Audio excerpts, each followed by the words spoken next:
don't know. I feel like that's you partying. I feel like I'm gonna end 2020 with like a migraine and or a seizure. It could be I'm one not or the quite. other. Not a bang. This hat's a bit much. I gotta say, guys. It's like I didn't even know it lit up until I was just now putting it on. I'm like, oh, it looks like it's got like a little battery pack in it. All right, hold on. Let me turn it off. Wait. Ooh. Now I'm instructing planes where to land or something. Jeez. The glasses are a lot better. They're not. You like that? This is me like trying to escape 2020.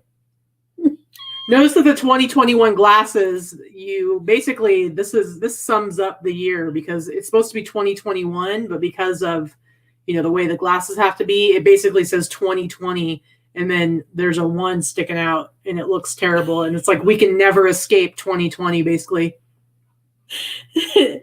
Oh my goodness! The light spots for like the rest of the. I have a fancy necklace. Whoa, okay. All right, hold on.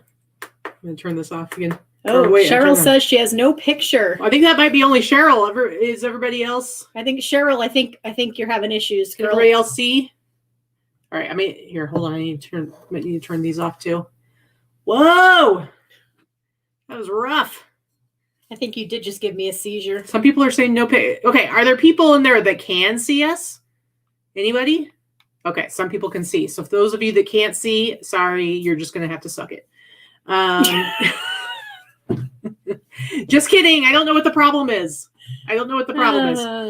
Anyway, actually, it's really hard to see with this. What's happening, guys? It's New Year's Eve, and we are doing nothing. Although I will say if you look back at this is our 4th New Year's together. Mm-hmm. So this year we're home because of the COVID. Yeah. Last year we just went to our friends Lou and Rachel's. Mm-hmm. So we didn't really do a whole lot. We just hung out with them and watched movies and watched the ball drop and drank a moderate amount. And then the year before that, I had just had my accident. So I got to stay up and watch movies with your dad, and you were in bed. Oh, okay. You were in bed at like 8:30. Yep, and you probably had to wipe my butt at some point. And I was watching movies with Dad. And then the year before that is like pretty much the only like New Year's 2017 going into 2018 is the only year we've actually gone out for New Year's. And that's our little picture from the screenshot for this video. But yeah. So just weird. Anyway, so I've got Vikki was the one that had the grand idea for us to have a show. It's not quite No Pants Friday since it's Thursday, but it is an After Dark special. And so we went ahead. I went out. First of all, yep, I got my fancy ice bucket here, guys. And I went out and I got Vikki some. We do have an ice bucket, right? I like this one. Okay. Because she's done this a few times, but we do. How big is the ice bucket? Would it hold all of this? Or is it like a little ice bucket just for one bottle of champagne? It wouldn't maybe hold all of that. I don't know. But yeah. It's an actual ice bucket size. Yeah. Okay. Yeah. Too small. Okay. Too small, my friend.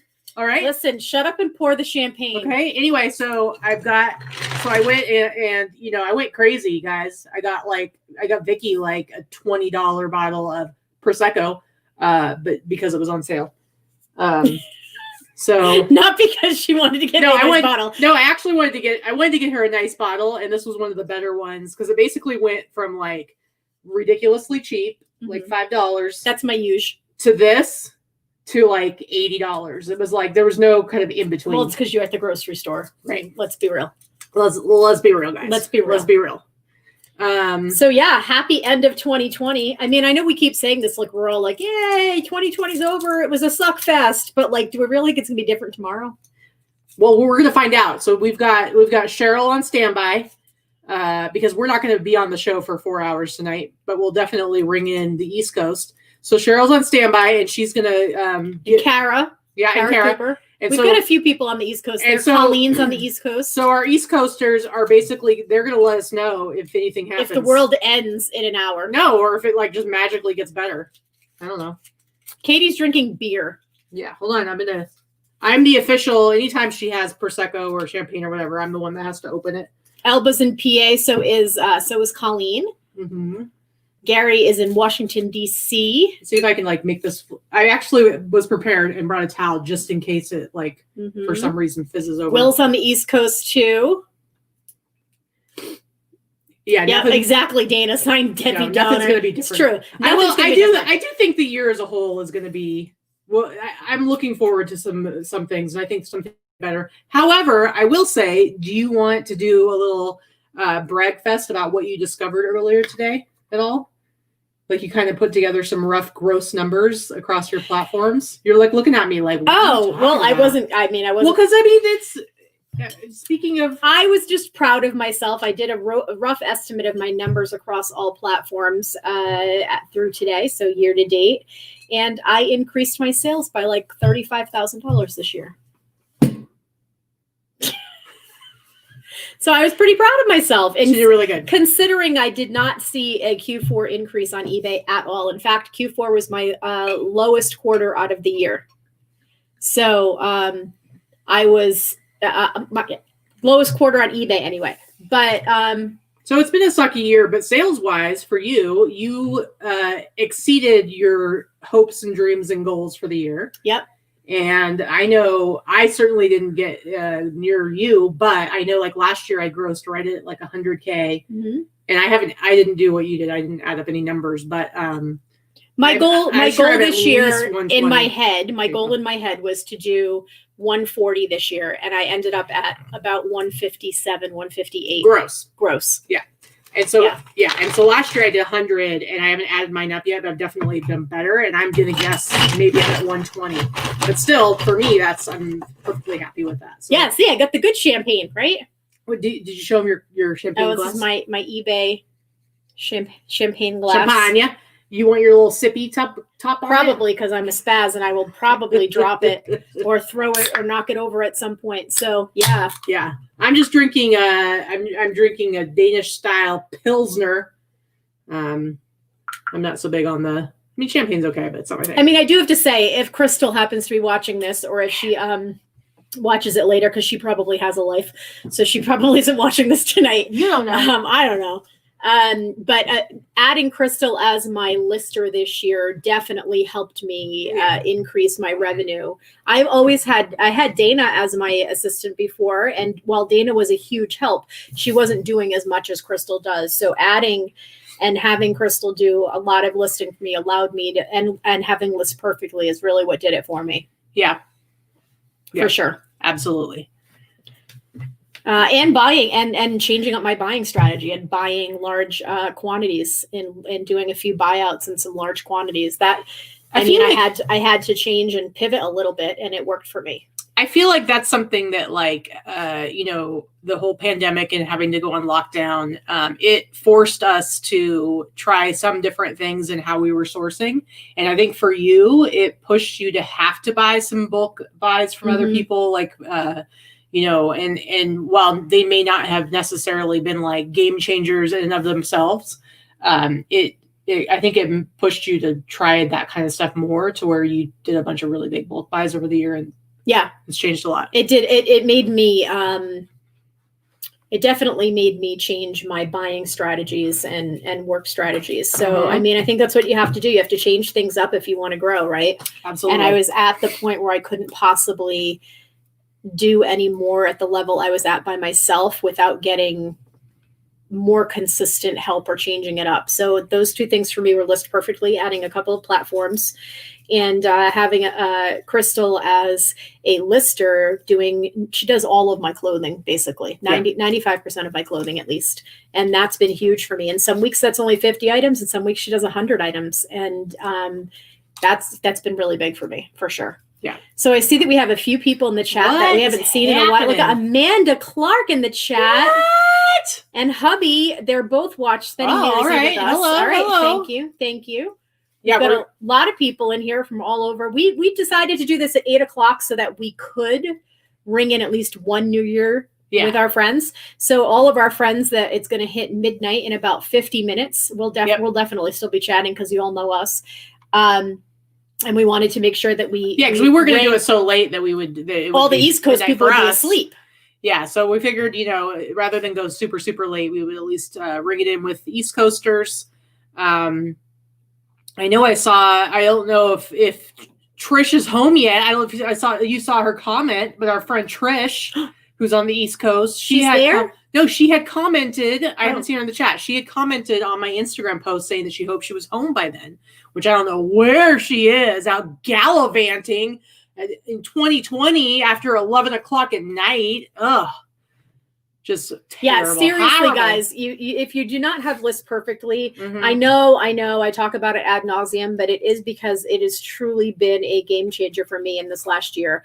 I started with them last year, in July of 2019, and at that point they didn't even have bulk cross posting yet, but it was still helping me just that to get my stuff cross posted to Etsy more consistently. But really, when they added the bulk cross posting, and then this year when I added Poshmark on top of it, that was the game changer. That was really what changed everything. And again, if you're not using lists perfectly, the link is down below. It's below all of our shows. Yep. LVPinkPeacock 77. If you use that in the promo code when you're registering, you will get 30% off your first month. Yeah.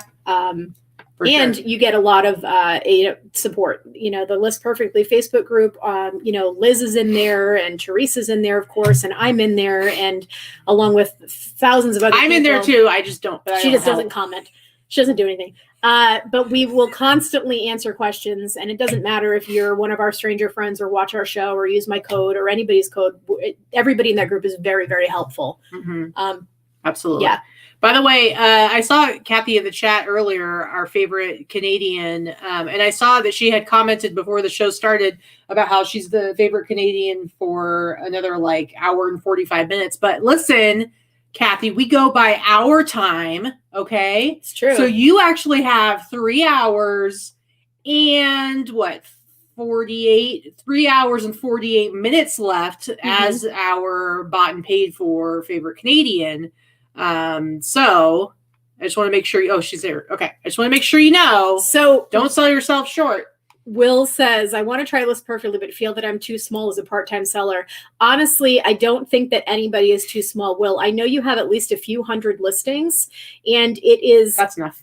That's enough. Getting yourself onto another platform, I would guarantee, I would strongly suggest that you try it at least for a month. It's month to month. You can cancel it. You can downgrade it. You can whatever at any time. Yeah. See, Paul says that he only has 200 listings and he uses it. Yeah. And here's the thing. If you only have a few hundred listings, that's actually a perfect time to try it out because there's so many different platforms. And because you don't have a crazy amount of listings, you can just go ahead and branch out to pick 3 or 4 new platforms and just throw all your listings on them and just see what happens. And you'll get a feel for which platforms you like better and kind of, and then you can scale back to whichever are going to be your favorite or your main platforms as you grow your store. Yeah. And I see Lisa, Kiki Mom said she had never found time to cross-post to Macari. Cross-posting manually is a pain in the ass. Let's face it. It really is. And I know some people manage to do it, but it's a pain in the ass. It's a time suck.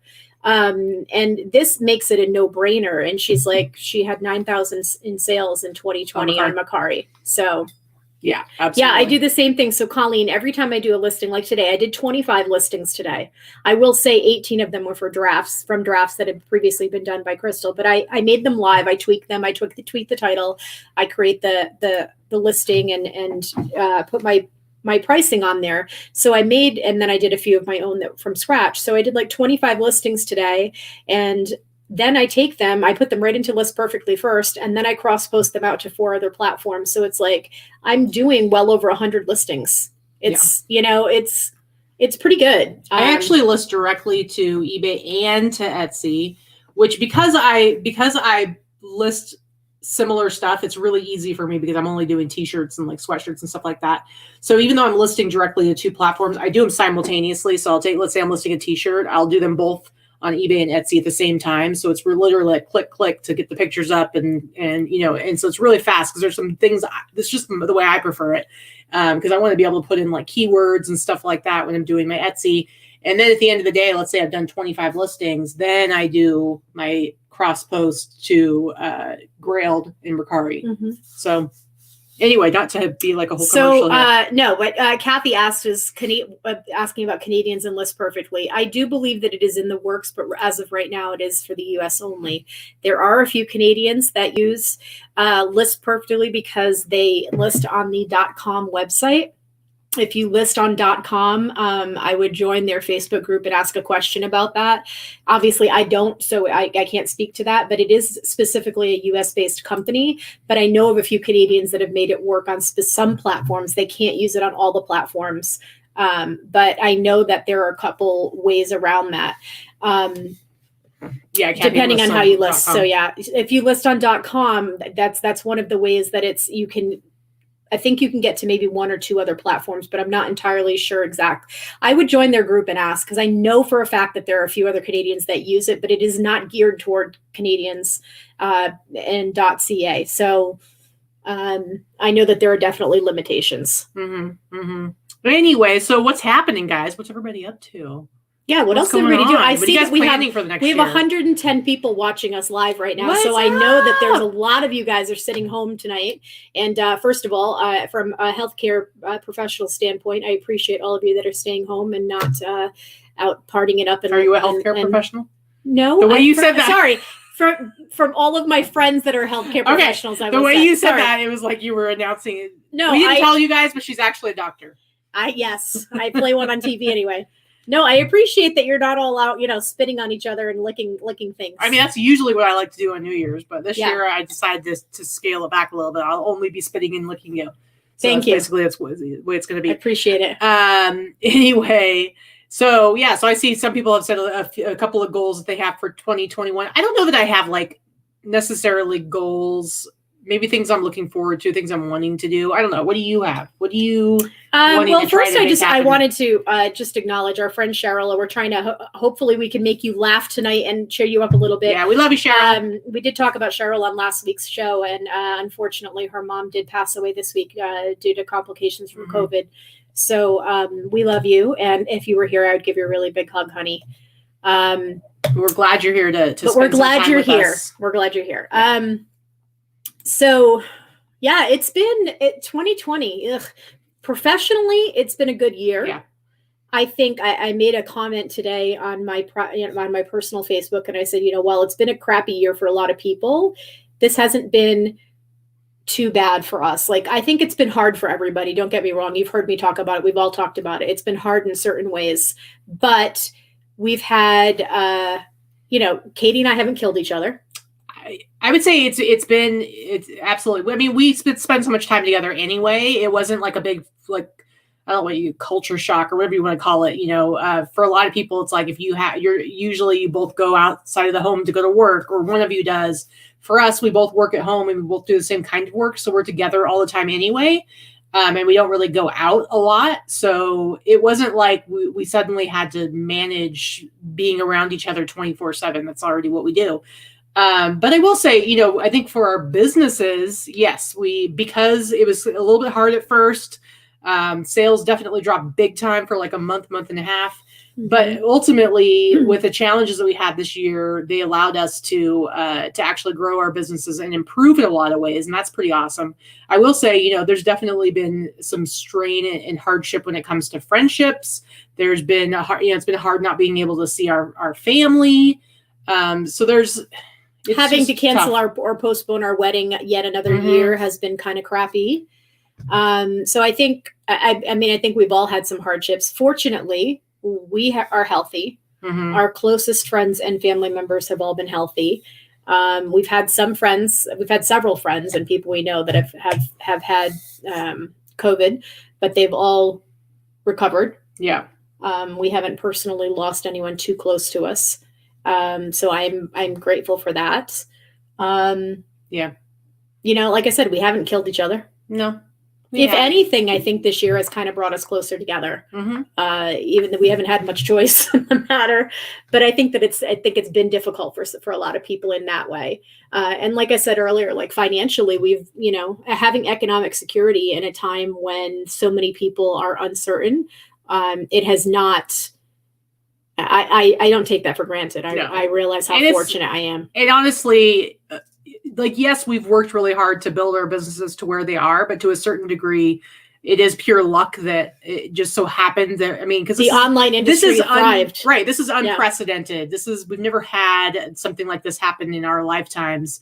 And so we could, obviously, it was no planning or preparation that allowed us to do well with our businesses. It's like, it just so happens that because of the kind of work we do, we ended up being okay.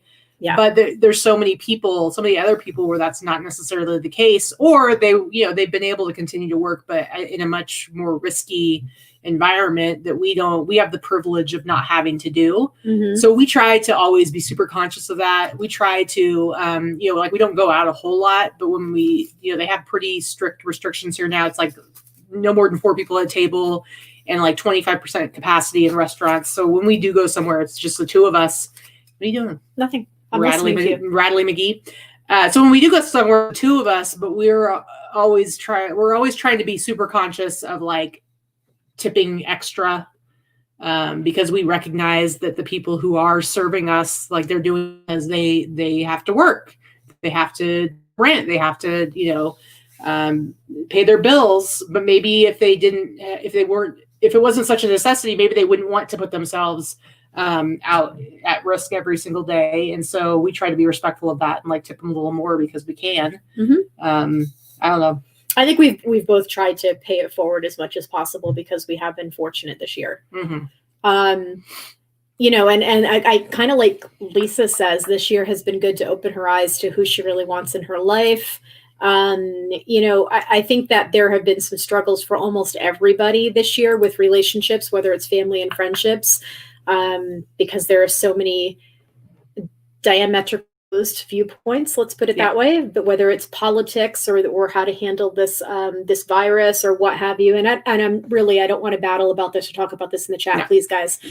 I just want to acknowledge that there are some very, very different viewpoints on those topics.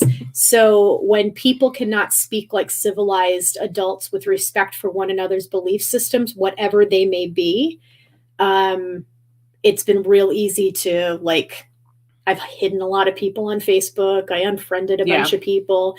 This spewing of constant negativity, and I don't care what political party you belong to, on both sides, is nauseating. Yeah. And it has been really trying, I think, this year. Well, it's also been interesting because it's like I have friends who I would have said before this last year I wasn't particularly close to. They're just friends that happen to be in who now I would say are some of my closest friends because for whatever reason, like the way our communication changed in this environment, we became closer. And then there's other people where not for any particular reason, but more just like lack of proximity. And you realize like without those normal gathering times in real space, you just kind of don't really talk to them much anymore. You don't have as much of a connection. It's strange because you wouldn't have thought that you wouldn't be talking to certain people anymore as much. So it's been a crazy, weird, bizarre year for sure. It has.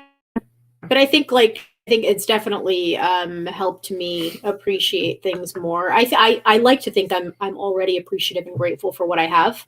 Yeah. But now I really make it a point to like tell people. I think I've always done that, but well, and speaking of talking about the different ways people think and what they believe, I think what I've noticed, I have friends who absolutely think completely opposite of how I think and look at things completely differently. But what I've learned very well this year is who's able to talk about that and have like civilized, normal, philosophical, real conversations about it, and who just cannot handle like without either people or what, you see the people where you're like, holy geez, like what is happening right now? And it's like, I've got people who, I mean, come on, I come from a family where we have very different beliefs and ideas of how the world should be. And I can manage that. So I find it strange when people aren't capable of just having a good conversation about stuff that you disagree on. Yeah. It can be fun. Yeah, Sometimes. I think having an intelligent conversation, intelligent discourse between two people that may have differing viewpoints, that are not just trying to shove their own opinions and viewpoints down the other person's throat.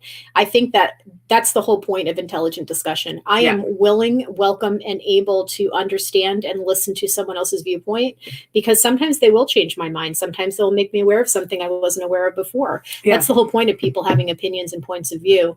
And I think that's that sign of whether someone is operating from a true base of intelligence, because there are plenty of people that it doesn't matter what you say or what you believe. If it's different from them, you're wrong. And I don't feel like that. Yeah. I don't feel like just because you feel differently than I do about whatever the topic may be. My favorite color is blue, yours is red. I don't care. I can hear the fireworks going out there. A lot of that definitely has to do with social media, because it's funny because like my dad, I come from a very conservative Christian family. And so my dad and I have very different views on certain things. And we've gotten into arguments before about stuff. And up until this year, we've had a computer in our house since I was a kid, since I was like 12. So he's always had a computer, but he had never was on social media until this year. So he didn't, like, he would email. What are you looking for? Your glasses. I want to wear them. So we would email each other or talk on the phone, but he had no clue of how Facebook or any kind of social media worked. And then for some reason this year, he decided, I think, like, to connect with people or whatever, connect with family. This year he got on Facebook, and he was on Facebook for maybe a couple of months. Is he off already? Maybe I haven't seen him do active on there at all. So he was maybe on there for a few months, and I'd see him get into conversations, and it was so funny because I was seeing my dad from a different perspective, because we would get into arguments, not fights, just arguments about stuff. But suddenly seeing him in a social media setting where people were so angry and bitter and arguing whatever their side was. And my dad was like this very calm, like trying to get people to be nice. And then it was like, I think maybe he couldn't handle it anymore. And he realized like how horrifying social media is. Because it's like we've grown up around it to a certain degree. I mean, like we've had social media for what? The last... I don't know what. Well, MySpace and Friendster. I was never on Friendster or MySpace. I'm old. So let's say 15 plus years. For me, it's been 10 years. So I think so, but I think that kind of discourse and the way people talk to each other and with strangers on social media, it's kind of like the pot heating up and then coming to a boil. It's like we've grown used to it.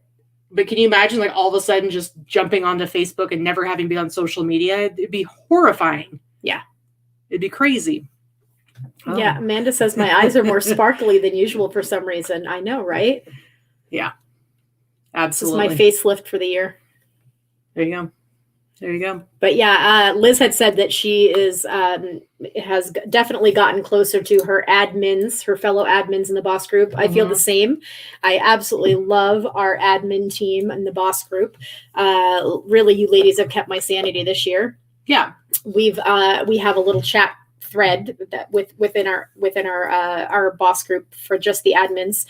And honestly, Barbara, Liz, Laura, who is actually having a social life tonight and is not in the chat, Teresa and Katie and myself, we've talked incessantly every damn day. I mean, luckily, speaking of like with very little admin. Speaking discussion. Of like growing closer or growing further apart or realizing how differently people think, I think we found that we all are kind of on the same page about a lot of things. So that really helps. So I don't know if this is Deb or Mel, but they said that they were told there would be after dark strippers. I do happen to know that sounds like Mel, but it could be Deb. I do happen to know that Deb is at least on drink number 2, which has caused her hat to go sideways, which sounds like something I would do. So I hope you're on drink number 3 by now, but they looked really, really foofy drinks that if you drink too many of them, you'll have a real bad headache tomorrow. It's possible. Lots of so we've sugar. got Brad West, Amanda's hubby. Hello, Brad. Hello, Brad. Thank you for popping into the chat and spending New Year's Eve with us. I'm sure that you have other interesting options for this evening, but we appreciate you guys popping in here. I think you guys have got 111 people watching now. What's happening, guys? See? What? It was Mel. I nailed it. There you go. There you go. I'm beginning to differentiate the personalities based on what you type. Based on one line. Based on what you type. I know you girls. All right. Yeah, I like the tall beers.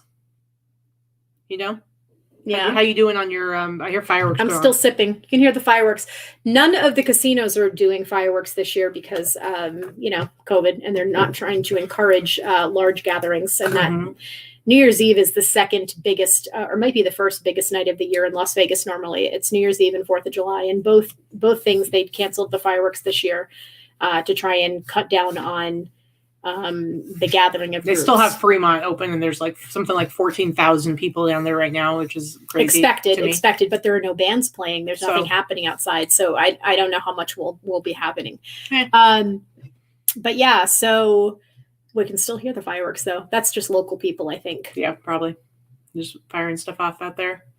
Yeah, Lisa, you may see some from your window next year. Definitely, you are in the best place. Yeah, you're up high. You're going to see all the GVR fireworks next year. Oh, yes. Dana says downtown one casino is doing fireworks. That's not what we're hearing from here. Obviously, we're too far away from that. But yeah, probably. somebody's letting them off around here. Yeah. Anyway, guys, so we don't have anything set to talk about tonight other than us just yammering on per usual. But you can definitely, if you want to do Ask Me Anything, AMA, Ask Us Anything, you can ask anything personal, anything business related, what have you. We will do our best to answer those questions. We have never shied away from any questions on this show. Honestly. I don't think so. We'll answer anything. We don't care. There's no shame. Actually, both of us are pretty much an open book. So. Yeah. I don't really care. Okay. Teresa wants to know, who was your favorite teacher kindergarten through 12? Ooh, that's a tough one. I can tell you, my favorite teacher was in 9th grade. Her name was Barbara Danella. She's still alive. She was my 9th grade English teacher. She was an honors English teacher. And I happened to live in a group home when I was in high school. I was in foster care. And I lived in a group home for part of my 9th grade year. Actually, 10th grade. I'm sorry. It was 10th grade.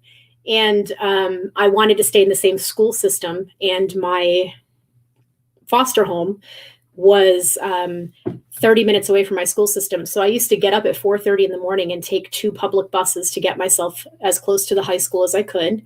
And then I had to walk a mile uphill, not in the snow and not both ways, but it was uphill.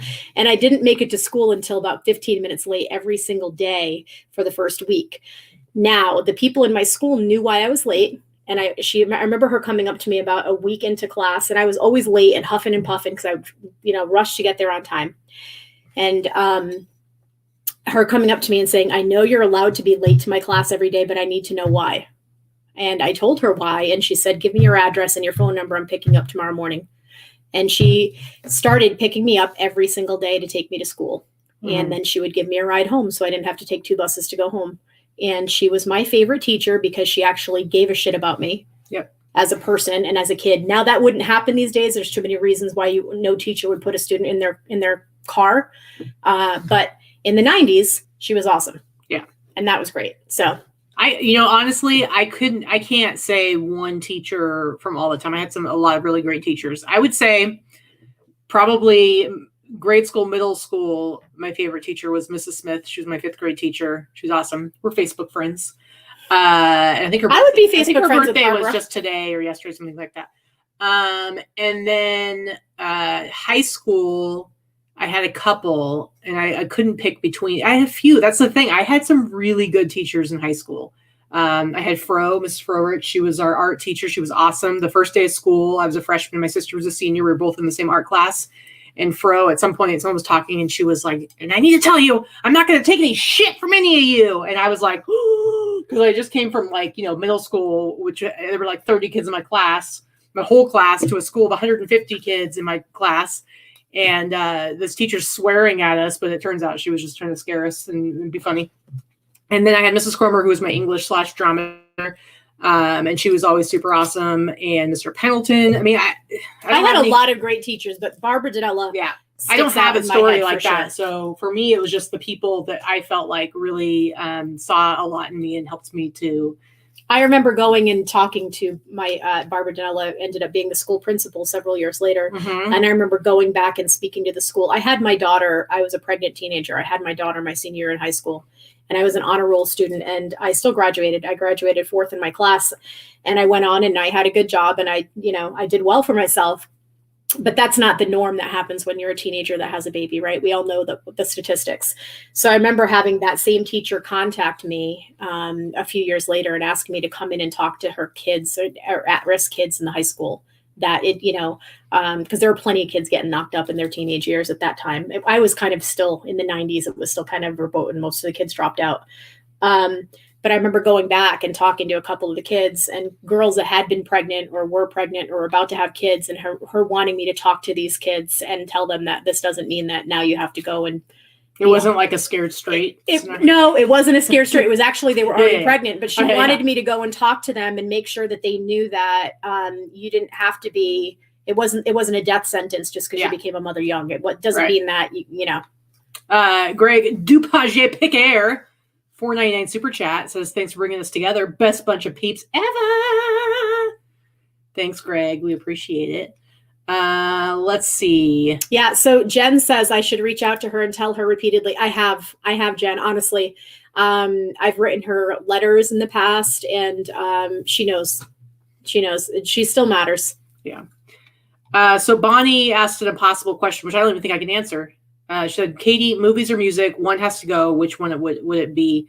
That's really, really tough because I listen to music every single day and I watch movies almost every single day, and I love them both. Honestly, if okay, well, clearly this is never going to happen, so I can do a hypothetical answer.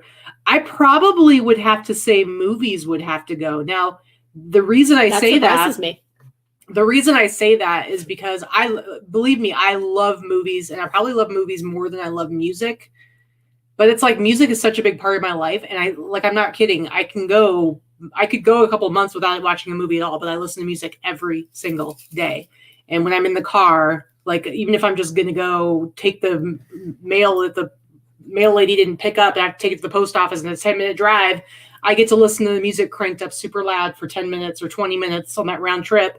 And I love it. And I love singing along to it. And I don't think I could give that up. You don't really listen to music as much anymore. I think I'm with Leah. Music only because there's music in movies. I think I could give up. I don't know what I could give up, honestly. I still love music. Music is kind of the soundtrack of my life. Isn't that everybody's soundtrack? But you don't really listen to it anymore. I do when I'm in the car. I don't listen to it in the house as much now. I mean, because I always have TV running in the background when I'm working. Yeah. I guess I'm just saying, like, I love movies, but I could not imagine my life without listening to music. Danica, Lady Luck Junk, Happy New Year, honey. Donatella, Happy New Year. Let's see. One more question. Make Peace asked, where's the question? Scroll up, baby. Right here. Do you have just one child, any grandkids? So Katie doesn't have any kids. I have a daughter who is going to be 28 in 3 months. No grandkids. Feasibly, I could. She's 28, but no grandkids yet. Hopefully, hopefully someday. But none yet. Yeah. Let's see. Oh yeah. So if I have to give up music, could I watch movies with music? Could I watch like concerts on VHS? Now we're talking semantics. I'm not sure. Let's see. I know I saw some other questions, but if you asked a good question, ask it again because we might have missed it. Mm-hmm. Let's see.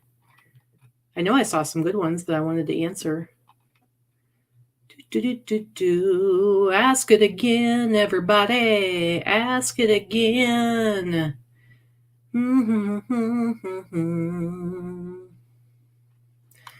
All right. Oh, Sally asked a good question. Right here? Yep. Yeah. Well, let me tell you. So Sally wants to know how long between showers nowadays. LOL. This is actually an excellent question because, okay, so Vicky will say, I'm going to go take a shower which is a lie because she doesn't shower. She bathes. She takes baths. It's true. So it's really nice because we have one of those. We have a really big bathroom. It has a nice shower in it, but then it also has a really nice big tub. Garden tub. Garden tub. I do not like baths. I think they're gross. I don't think they're gross for other people. I just feel for myself. I like the feeling of fresh water pouring over me and washing away in the drain.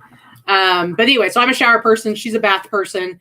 I would say she misses a bath once every 3 months, maybe. And I bathe daily. Yeah. That's pushing. That's what I'm saying. Like, it's very rare for her to be like, I'm not going to take a bath today. For me, I'm like, this doesn't have anything to do with 2020. I work from home anyway. I would say probably a couple times a week, I skip a day. And you know why? Because I can. Okay. And never 2 days in a row, because that's gross. All right. But I will skip a day. But here's the thing, too. Here's the thing number 2. When I skip a day, I still give myself a whore's bath with wipes and a change in my GD underwear and shirt and clothing. So it's not like I'm just like laying around in my filth for 48 hours. Whatever. All right. Whatever. But this is why I say this is a good question, because she is obsessed with it.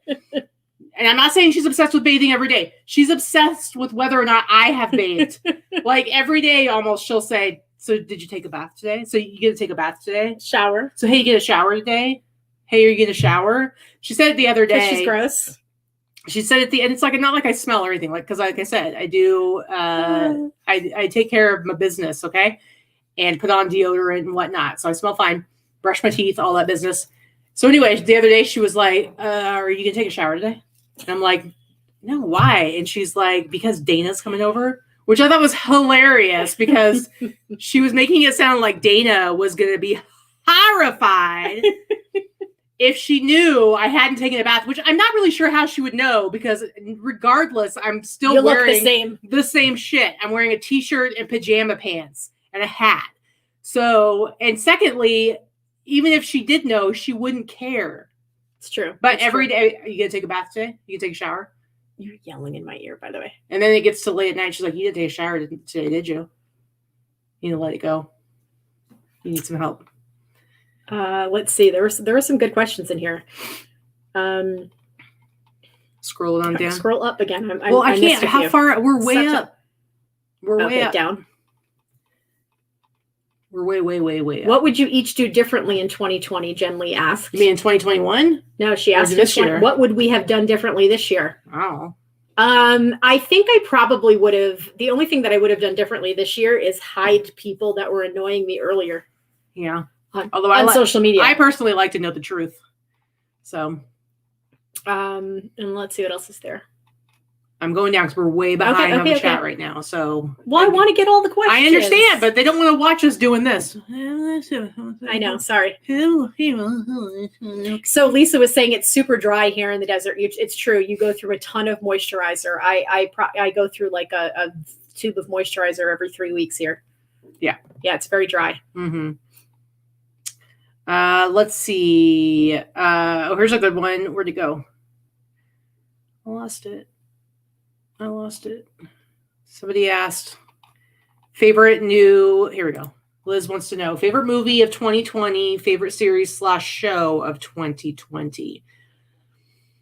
I don't know. Queen's Gambit, maybe. I think Queen's Gambit was the favorite series or show of the year. As far as like really good, I agree. We just finished watching The Wilds on Amazon Prime, and that was a good show. But I wouldn't say it was like it's just a good. It's more of those ones that it was interesting. It sucks you when you want to know what's going to happen, but I wouldn't necessarily say it was like brilliant television making. Whereas The Crown was really good too. The Crown's really good, but I think that the Queen's Gambit is probably the one where we're like, oh my god, it was really good. Good and like so you didn't want done. it to be done. You didn't want it to be over when it was over. Yeah, so that one. Movies. I don't know. Did we watch any new movies this year? I'm trying to think. I don't think so. Or nothing that I can think of off the top of my head that I hadn't already seen. I watch a lot of stuff that I've already seen before. But yeah. What other shows? We watched a lot of shows though. I'm trying to think of what else we've watched. Oh, we got some more questions in here. Let's see. Tommy, you're gross. Tommy said, don't tell anyone I went a week in November. I'm pretty sure you just told everyone. Oh, Arani asked, favorite vacation place so far, and what new location would you both like to visit? So I think we have different vacation places because we haven't been to many vacation spots together. But I have my two favorite vacation spots were in Vieques Island in Puerto Rico, and probably the U.S. Virgin Islands. So the island of St. John specifically, I liked the best out of the three there that I went to. Yeah, so those are my two favorite vacation spots that I've been to, and I most of the places that I've been have been on the tropical side, like several places in Mexico and the Bahamas and Jamaica and places like that. That's the type of vacation that I tend to prefer. She's like more of a resorts person. So I think that's going to be tough in the future potentially, because I'm not so much into the whole resort thing. I'm more like, I want to go on like a crazy adventure and I want to be somewhere where it's so outside of my normal experience that it's going to be something new and I'm going to learn from it. So my favorite place to go, I mean, I didn't technically go on vacation, but I went for Habitat for Humanity, but I did it twice. I went to Cambodia and once to Nepal, but Cambodia is my favorite. I want to go back to Cambodia. And she wants to take me, and that's like nowhere near on my list, but I'll go. But I think she would enjoy it if she would let herself. She has to like let some shit go and like experience what the rest of the world is like that's not catering to somebody on vacation necessarily. But the thing is, Cambodia is just, it's the people are really awesome. It's beautiful. I do think that she will enjoy. There's a lot of sightseeing and a lot of old, like ancient architecture that I think she would really, really appreciate. And I love architecture. And so it's just a matter of getting her to go there. Cause like, we're going to Italy for our honeymoon someday. And while I am looking forward to going to Italy, that would never be on my even top 10 of places I'd want to go. Cause there's so many other places I would rather go to. But it is what it is. So Tracy asked a good question. Who said I love you first? I did. Yeah, that's true. Paul said he went on a leaf tour in October in New Hampshire and Vermont. See, I'm from New England, so it's never been, that wouldn't be a vacation spot for me, but there is nothing more beautiful than New England in the fall. Absolutely. Let's see. We got, I'm assuming that's Mel saying BDT, Big Drift Thrift.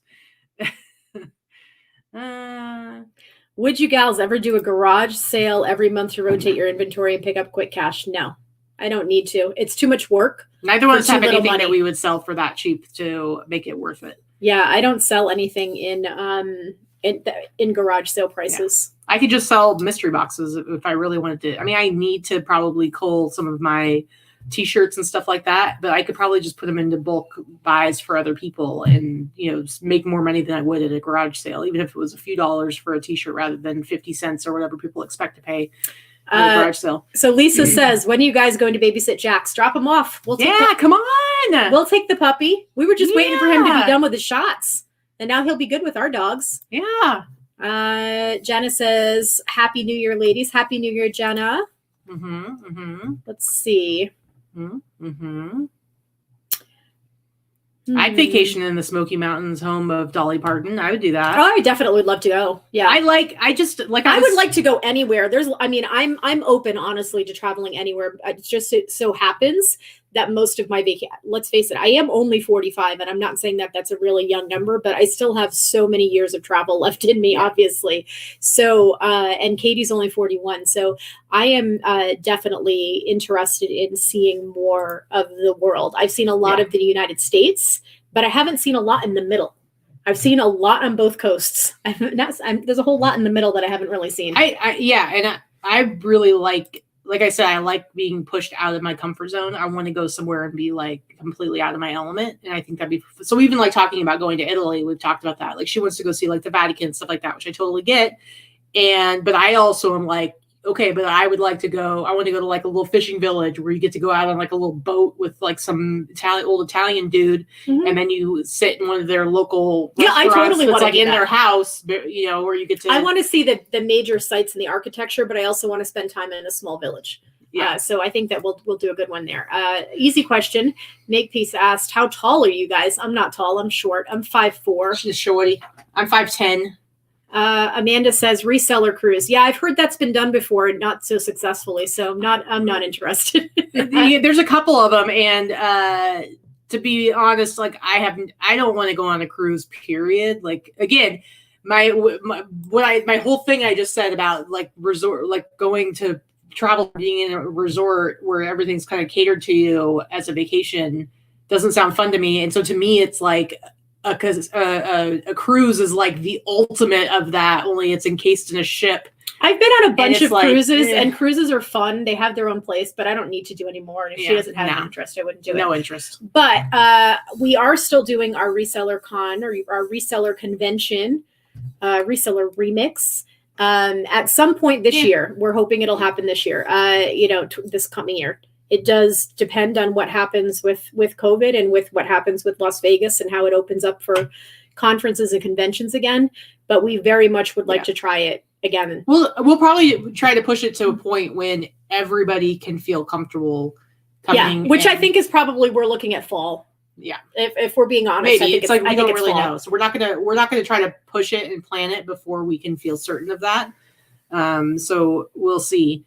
Tommy says I do love a good buffet, so it's the only reason to do a cruise. There you go. Mm-hmm. Well, we live in Vegas. It's kind of home of the buffets, right, Tommy? So I mean, we don't need a cruise for that. Let me see. Corey says you're cruising February 2023 because that's her 50th, I believe. Is that why we're doing the 2023 cruise? Well, I'm being forced to go. Yes, we can do a close one. There's so many cruises out of California for a couple days. All right. If it's a little one for someone's birthday, I can handle that. For you, Corey, I'll do it. Yeah, I'm with you. After this year, I want a vacation in a location where flowy clothing, leggings, and tunics are acceptable attire. See, listen, this is why you want to go to Mexico and Puerto Rico, because they like curvy women. You fit in just fine. Like, that's why I like vacationing in places like that. Well, okay, so Allison says that she'll take me on a boat, but I'll need to haul gill nets, but she can get me on the boat. See, now that's the kind of thing, like, I don't necessarily want to go out and, like, experience the whole hardcore Alaskan fishing thing. Like, no thanks. I don't need to work that hard. But I will say, of any of the cruises that I've ever really wanted to do, I would like to do one. If I had to go on a cruise, going on an Alaskan cruise would be really cool. And the other thing is going on like a fishing boat in Alaska just for the experience would be really fun too. So let me top you up. Let go of it. Let go. Let me top you off here. I can't really see. Can you lean over, or you don't have the glasses on? I was going to say, lean over with your lit up glasses. You took them away from me. You deserved it. She confiscates things for me that I'm not allowed to touch. Careful. Ooh, it's a bubbly. Ooh, that's a bubble in for you. So let's see. We need some more. Questions. Kathy, I love Mexico too. I've been to all different parts of Mexico, the good and the bad, and I love Mexico. Mm-hmm. I've only ever been to Tijuana, so I know that was when I was like 19. It was fun. I understand. I don't need you to tell me that that's not the same, but it actually is Mexico, just like San Diego is America. It's like people in Tijuana, and somebody says that they've been to San Diego. You haven't been to America. It's still Mexico. But anyway, that's it. That's the furthest I've been. So, all right, let's see. Any more questions, guys? Come on. Teresa, where's your 500 million icebreaker questions book that you have? Oh, Frankie asked, what is your greatest fear? That's an icebreaker question. You want to go first? I mean, I don't like heights, but I don't feel like that's a fear I need to conquer. Like, she's talked about going skydiving, and I'm like, no thanks. I'm afraid of heights. That's the reason why I want to do it. Well, when I was a kid, I used to climb all the time. I had no problems with heights. At one point, there's this Lake Detroit in Oregon. There's like this bridge. I think it's just a footbridge, but it's quite a bit above the water. and you can jump off of it. And I did it. And the feeling, it was like, it's a high enough bridge that you feel yourself accelerate before you hit the water. And I did not like that feeling. And ever since then, I feel like that caused me to have like a fear of heights and falling from high places. I don't need to conquer that fear. I'm just going to stay out of those places and I'm okay. So the whole like, I'm going to go skydiving to somehow prove something to myself. No, humans don't need to drop from tens of thousands of feet in the air. It's okay to be scared of that. And I'm going to stick to it. I still am afraid of heights, but probably, as Frankie will probably not be surprised by this, fire is a greater fear of mine. Fire and a fear of drowning, which is something that Kathy said as well. So those three things are physical fears. If you want to be really deep, my thing that I am probably most afraid of is dying alone. That is, and I think that's also a pretty common fear. Yeah, I don't think I have any fears like that. I'm not that I'm like, I'm an anxious person forward to dying or anything like that, but I don't really have like a lot of fear around it. I'm an anxious person, so I have a lot of anxiety in general. But when I wake up in the middle of the night and have like a panic attack, it's always about somebody dying. Yeah. So those are my biggest fears. See, and easily avoidable, most of them. Liz, I would totally zip line. I hated zip lining. Oh, I hated it. I would totally zip line. I love roller coasters. I love all the scary stuff at the amusement park. And I would totally zip line if I felt like I was secure. I don't like the free falling, bungee jumping, and skydiving. Neither one of those interest me. I need to feel like I'm solid to a certain degree, which when you're on a ride you are. And to me, a zip line, like you're not flopping around, like you're hanging. And then, so anyway. We've got 5 minutes left before it's midnight on the East Coast. Yeah, I don't like heights, but I love roller coasters. I'm with you, Barbara. It's a strange thing. I think it's because you feel safe in a roller coaster because you're like it's got the cage over your chest and it's holding you in space. We went to like a little mini pop-up amusement park thing for, was it Halloween or whatever? And there was a ride, and it was so old and rickety, and the way that it wasn't even like a big ride. I don't remember what it was. Like the spider. If anybody remember, Frankie will remember the spider. Frankie and Tracy will remember the spider from like Rocky Point. But we were both, at first it was fun, and then we were both like, we need to get the F off this right now, because it felt like a piece of it was going to break off. We felt we were going to die. We're like, we're going to die in the middle of this. Like park. It really felt like we're like, this couldn't have been put together very, well, or by people who really, whoever put this together was probably drunk. It was like some carny or something. It was missing scary. A bunch of bolts. But that was because we didn't have a whole lot of faith that we were not going to. Let's see if there is so Lisa says she loves roller coasters. Listen, we'll have to do a road trip some point because Katie and I both love roller coasters and amusement parks. So next time we go, you can come with us. Oh, Grizz is crying like a little baby. I know, she's whining. What's up with that? She's like, well, come on, man.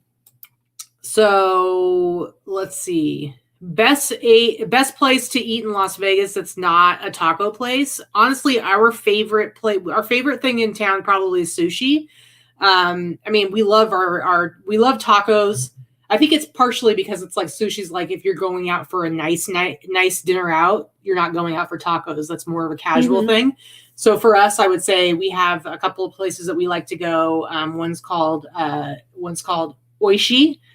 And the other one is called Samurai. And I would say, before I would have said Oishi was my favorite, hands down.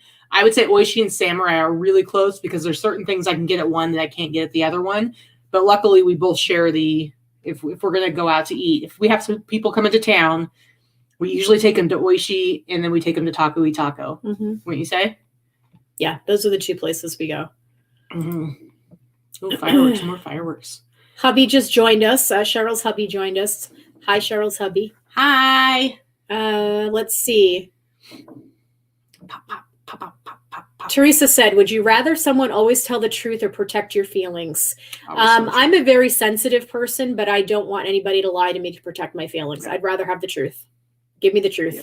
Honesty and integrity are two things that are very, very, very important to me. I think to both of us. And so when I realize somebody is not an honest person, and I can't trust that they're, what they're saying, or I can't trust them with my best interests, then I'm not really that interested. So, let's see, we got Cheryl. Do we have a countdown yet? Hold on. We don't see seconds on the computer. I'm gonna so look it up. East Coast. It's less than a minute. I know that. Let's see. Let's just, I guess, what time is it? Colleen says 40 seconds. Brian, Mr. Buys a Lot says, Happy New Year. Thank you for the super chat. You're pretty awesome too. I did get my big box of stuff that I purchased from you, and I love it all. I'm trying to get a time that's like an actual countdown. We're trying to get a countdown here, guys. Anybody? I know there's a delay, so 20. Yeah, I know. It's probably like right now it's happening, and we don't even have like a countdown. All right, I'm just gonna start. Yeah. 10. You're just gonna start. Oh, 9. It's already probably there. 8. Go, blow it. All right. It's not a kazoo. Don't forget. Happy New Year. Pew, pew, pew, pew, pew, pew. Earlier, she's blowing on it before we started, and all of a sudden she started humming into it. I'm like, it's not a kazoo. Come on. This is a crappy one. Where's yours? Look what happened, you guys. This is what. Look. Hold on. I got both of them. Look. Cheryl, are you okay over there? Time.gov says the site can't be reached. What's up? They're there. They're all popping in. Anyway. All right. Freaking New Year. Have a freaking New Year, guys. Over there on the East Coast. Have a freaking New Year. I think it's a little weird that it made the official Time website crashed. Concerning to you? 2021 broke your clock. No, it's not concerning. Oh, my goodness. Care? Nope. I don't care. Didn't break my clock. It broke. You guys, it's the government website for time. Come on. Jeez. Anyway, Cheryl, what's it feel like? How's 2021? Has anything miraculous happened? So promise us it's not January 32nd. Hurry, look it up on your computer. Be horrible. Yeah, peace out, 2020. Yeah, we still got 3 hours of it here. Julie's watching something on TV. She's like, I know I'm old because I do not know any of the performers. Seriously, that's how I feel every year. Oh, my goodness. Anyway, guys, any other questions? Teresa, do you have your icebreakers book out? She's asked quite a few. Okay, well, maybe we need more. We need more. Good enough. Amanda says, Happy friggin' New Year from Virginia. And let's see. Oh, Bonnie says the neighbors are shooting fireworks and guns. Woohoo! All right. Pew, pew. Pew, pew. Pew, pew, pew. Pew, pew, pew, pew. Sandy made a funny. She said hindsight is definitely 2020. True story. True story. So, yeah, I don't know. We had some good questions in here. Let's see. Elba did a shot of something nasty her son made her drink. What was it? What did it taste like? Tell us about it. I don't know. Will's in bed. Yeah. Normally, we'd be in bed watching TV right now at 9 o'clock. Bonnie said she lives in a rural area. So Lisa wants to know how many of you have your 2021 planners and pretty pens ready for tomorrow. I do have a 2021 planner. Yes. But do you actually use a planner? I mean, I know you use a calendar and you write. I use a calendar like a planner. But do you use a planner? Not a specific planner. No. Yeah. No. I am not somebody who ever uses a planner. But part of that's because I have a schedule that I'm stick to with the same week in and week out, much to this one's dismay. So no need for a calendar, and I don't ever want to be around anybody, so no need for planning. But I do actually use Google Keep. I take lists, I make lists and stuff like that. So it's not like I don't have a method for tracking certain things. I do lists and random spreadsheets and stuff. Alfie Girl 2013. Woohoo! Woo woo woo! $5 super chat. What's up? What's happening? Thank you for the super chat. I see Barbara. Barbara has her planner, and she has stickers too. I know that I don't think she was on tonight at all, but our friend Lorna, I know that she has. She uses the happy probably planner. An unhealthy obsession with happy planner planners. And hey, I contributed to it. And we got her one for. It was funny because we got her one for Christmas, and then she did some post where it was literally her and her 4 happy planners. This is before. Sorry, my eyes itchy. This was before ours had actually made it to her, and she was just hanging out with all my new planners. And there's like 4 or 5 of them that she'd bought herself. And instead of thinking, "Oh no, we got her a 2021 planner, she's not going to need it," I told myself she's going to love having another one. Because knowing her, she probably has like kind of thing. She did not have one for 2021. Really? She had pulled things from her old 250. So now she has one for 2020. Good. All right. So let's see. She asked. Who's she? Oh, Tommy asked, remember your first love and how old were you? Plus, do you still have them? I could say my first crush or my first little puppy love was in 5th grade. His name was Chris Timon. He was my first kiss, and we're still friends. I'm friends with his wife. We're still friends 35 years later. So yeah. Yep. I don't know about his love. I remember mine. I won't say her name, but I was 19, and it's one of those things. It's like just because it's your first, you think about they hold a special place in your heart, even though you know, based on how time has passed and like the different lives that you have and how you change as a person. You know, it's not like it's somebody that you even would have been with more than maybe even a few months after it ended in the first place. You still could have that special feeling about that person. I couldn't even tell you where she is now. I have no idea, no clue. But this is back in 1998. So it was a long time ago. I am still friends with every single ex except one. Yeah. I'll let you guess which one. I'm still friends with every ex I've ever had. I'm friends with a lot of my exes. I'm a serial monogamist. Yeah. I'm friends with every ex. I'm friends with the majority except the ones I was married to. I'm friends with the majority of my exes as well. There are a couple in there that turned a little too nutty to maintain any kind of friendship with.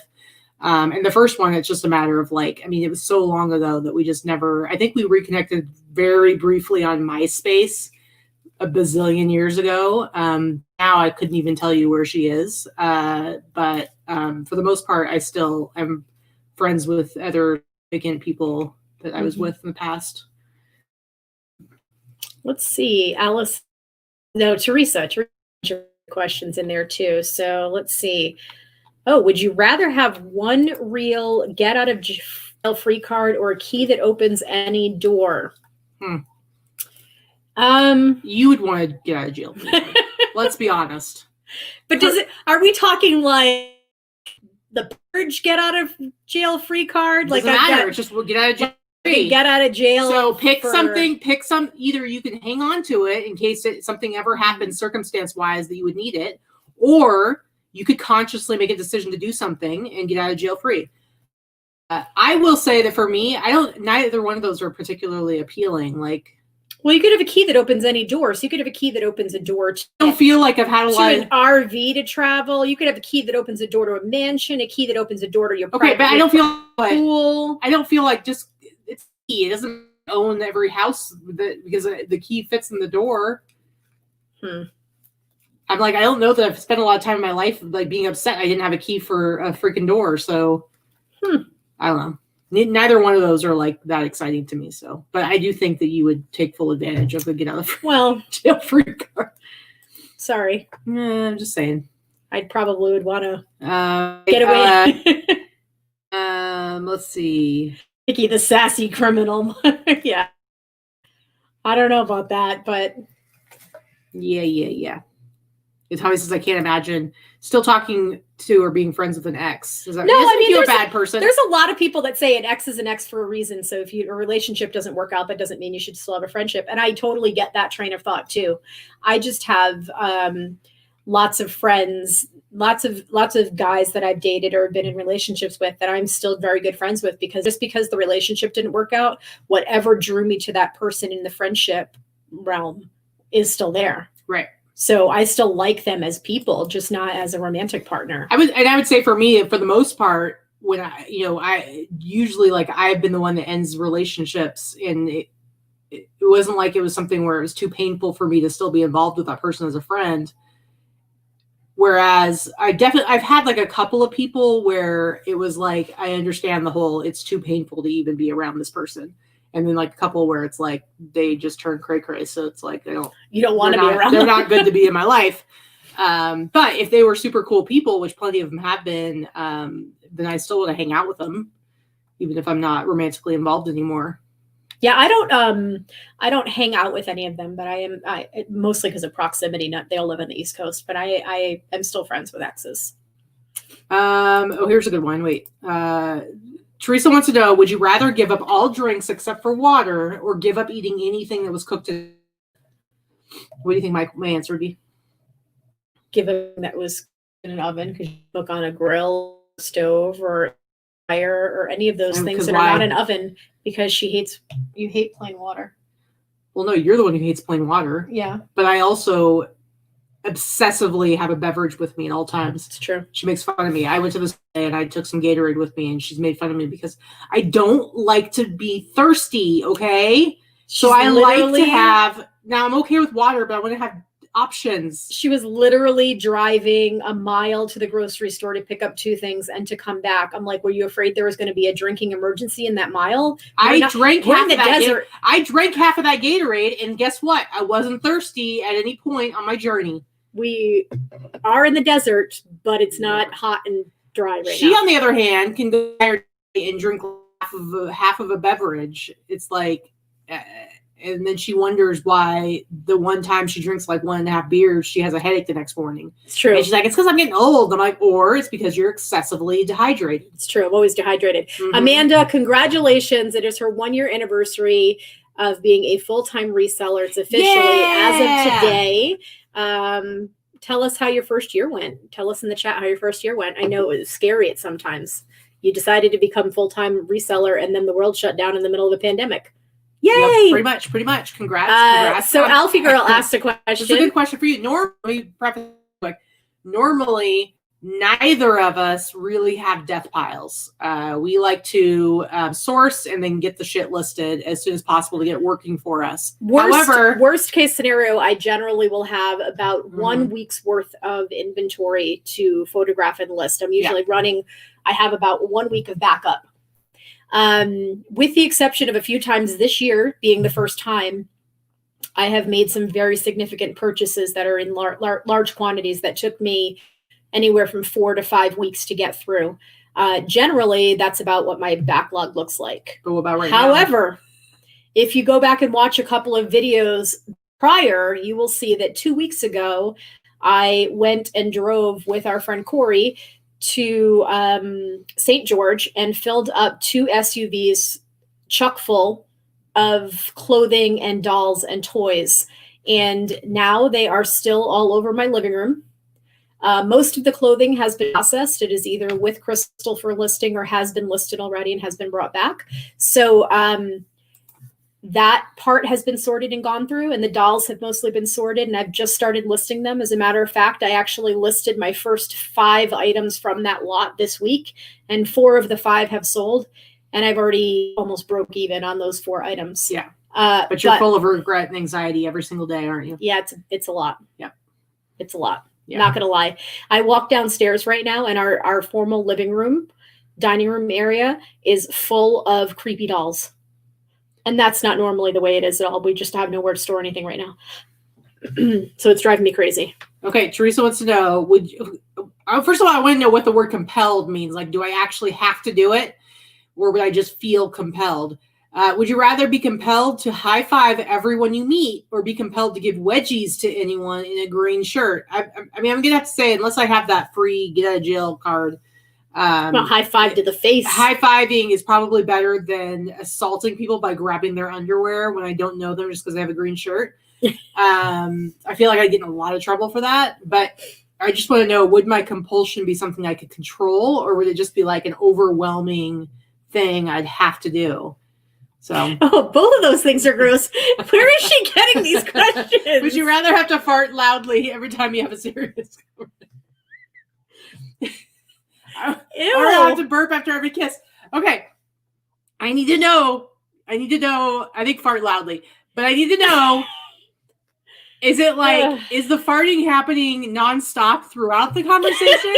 Or is it like you've just had a very serious conversation and it crescendoed into like this moment of clarity where you and the person you're talking to just had a really special moment that neither of you are going to forget, and then all of a sudden you just fart? Like, what do you think? Which would you rather? I'm not having this. Which would you rather? Neither. You don't. That's not how the game works. You have to pick one or the other. It's okay. I don't need to play Would You Rather. No, I'm good. You have to. Lorna's in the chat. So yay, rude. Lorna. So rude. So rude. How many eye rolls? A lot. Mm-hmm. A lot. We were just talking about you and all of your planners, Lorna. She heard herself being summoned. Yeah, and then all of a sudden she appeared. Bonnie says, with COVID, I would give wedgies, no high fives. Tommy wants to know, would you rather Freddie came to see you or live in a house with scary dolls? Well, since I am already living the reality of a house full of dolls, I'm going to go ahead and say I would prefer that to Freddie coming to visit me, because I appreciate my sleep and I want to be able to sleep. But I hope that when you ask that question, you probably didn't even notice that I'm wearing my Freddie shirt that says "Stay woke." So I'm just saying. Let's see. Everyone thinks farts are funny. She says she doesn't think they're funny, but come on. They're not funny. Boring. Gross. You're not a very funny person. Sorry. Gross. What is the best or worst practical joke that you've played on someone or that was played on you? So, probably played on me, but my best friends, or our best friends, Rachel and Lou, they live here in Vegas, but they lived in Rhode Island for the longest time. They're from Rhode Island. And every time Lou and I used to mail each other practical jokes in the mail, like they would send me the ugliest statue or figurine they find somewhere in the mail and make me display it thinking it was an actual gift. I've got some of the ugliest statues that you never want to believe. And then at one point I had said, oh, thanks for the new statue for my collection. Now I'm going to have to get a curio cabinet to display these properly. So Lou sent me a box from Rhode Island with a bunch of plastic and lumber and nails and screws all in broken pieces and a schematic printout of how to build your own curio cabinet. And I thought that was freaking hysterical. The other thing that he did was one time when he was here, he hid an entire deck of cards that happened to be nude male stripper cards, but he hid all 52 cards in different places in the house so that when I went to get a towel out of the linen closet, I found a card, or I went to pick up a coffee mug in a cabinet, I found a card. I was finding cards for 6 months and I never did find all 52. And the thing is, he didn't count them before he hid them. So we're not sure if it was a full deck of cards or not. And may not know until we move. I'm not really a practical jokester kind of person, so it's not really my thing. I can appreciate them now and then, but I have no idea. I have no idea how to answer that. Teresa's not going to stop asking this question in the chat until you answer it. I'm not answering it, so there you go. Yeah. I can ignore you, Teresa. How about this? Would you rather not have to fart loudly every time you have a serious conversation, or not have to burp after every kiss? They're both terrible. I understand they're both terrible. You are being forced to have one of them inflicted upon you. I would rather burp. Okay, there you go. She'd rather burp. She'd rather burp. Let's see. She doesn't believe in farting. It's against her religion. Would you rather 30 butterflies instantly appear from nowhere every time you sneeze, or one angry squirrel appear from nowhere every time you cough? I think the squirrel would be pretty funny. But it's angry, so is it going to try to chew your face off? There'd be a squirrel nonstop because you somehow, even though you do not have the COVID, you somehow cough a lot. I do cough a lot. And I sneeze. I have a lot. asthma. I sneeze a lot, cough a so lot. I'd probably be better off with the angry squirrel because I sneeze more than I cough, and you'd probably be better off with the butterflies because you cough more than you sneeze. Otherwise, you'd constantly have an angry squirrel hanging around. It's true. So. And yes, Lou's practical joke gifts were pretty funny. I just said recently that we need to restart this, and now we can just leave them for each other on their doorsteps because we live in the same state, sort of same town. I'm not coming up with them. I can come up with them. Oh, she likes to think herself a practical jokester. If you had to smell like food for the rest of your life, what would you want to smell like? Well, I happen to really like food scented. I mean, it's going to have to be something sweet, though. So for me, it's I use a specific lotion that smells like lemon cotton candy, and I kind of really like that. And I mean, you don't want to smell like onions or anything savory. That would be the food. Anything savory. So it would have to be something, citrusy or whatever, because you can't really, you don't want to smell like savory because it's just not good. Or like a cinnamon roll. Everybody loves the smell of cinnamon rolls, right? That's true. That's true. Let's see. Would you rather live in a cave or live in a treehouse? She wouldn't be able to handle I wouldn't like the cave because it's dark and there's bats and things like that. So I wouldn't want the cave. Probably a treehouse. Yeah, and a treehouse, it could be a fancy treehouse, so it might have like. It's a good question, Tracy. What did you want to be when you were growing up? I wanted to be a child psychologist with a focus in art therapy. It was very specific. Was that when you were in 5th grade? No, I went to a child psychologist when I was a kid, and I really liked this doctor. Yeah. And that was what I wanted to be when I grew up. That's what I wanted to do until I was about a junior in high school. What I think is funny is, so obviously I'm a girl. I grew up a girl, but I was very much tomboy, felt like I was a boy, liked boy things. Everything about me growing up is very more masculine, boy centric. But I will say the one and only place where I fall into the girl stereotype is that at one point my plan was to become a veterinarian, which I swear most girls, I mean, obviously I'm sure boys do too sometimes, but I feel like becoming a veterinarian, most girls at some point, like that's their plan. And I remember in like 5th grade, we had the school project that was like a career thing. We were supposed to like write a little thing about it. And then we were supposed to try to find a way to go experience. Actually, I don't even remember if it was like part of the assignment or not. All I know is I grew up in a town of 2,000 people, and the veterinarian, Dr. Heiberger, his practice is like a block and a half from our house. And somehow I convinced him to let me come and like volunteer to be his assistant for like the day, or who knows, maybe it was only for like an hour. And I got to go in there while he spayed a cat. So this is me. I'm like in 5th grade. I'm probably like 11 years old or something, 10 or 11. And I'm just standing there while he's taking this cat that he's knocked out. And I remember they put it up on this little thing. So it was like on its back, but it was kind of propped up. And they had to shave its belly and cut into it. I watched its ovaries get cut out and it get like sewn back up again. It was really freaking cool. I mean, I didn't end up being a vet, obviously, but it was a really cool experience. I loved dissecting a cat, so I thought that was pretty awesome. That stuff, but it was fun to watch. All right. Would you rather be able to teleport anywhere or read minds? Where did you I'll get to it. You already asked the question. Teleport anywhere or be able to read minds? For me, I don't think I'd want to read minds, honestly. I think that there are people hide too many things. And I think that very often, if we could read minds, we would probably be even more disappointed in humanity. So for me, I would prefer to teleport because I don't really want to know what your ass is thinking. No. People need their privacy. And I think that the things we think are not filtered. And so a lot of times they're not even things that we necessarily completely believe in. It's just like, if you're angry in the moment, you might think like, like think about when you were a kid and you'd be mad. You'd think about how much you hated your mom. It's like, do you really hate your mom? No, but you're probably thinking lots of really horrible, awful things in that moment when you're really pissed off. And like, I would never want people to know every single thought in my head, because it's just not, what's the point? It would be horrible. You wouldn't be able to have a real relationship with anyone if they could hear everything in your head. Just saying. Would you rather Be a brilliant painter or a mathematician. That was the other one. Amazing painter or a brilliant mathematician. Painter, hands down. I hate math. I know.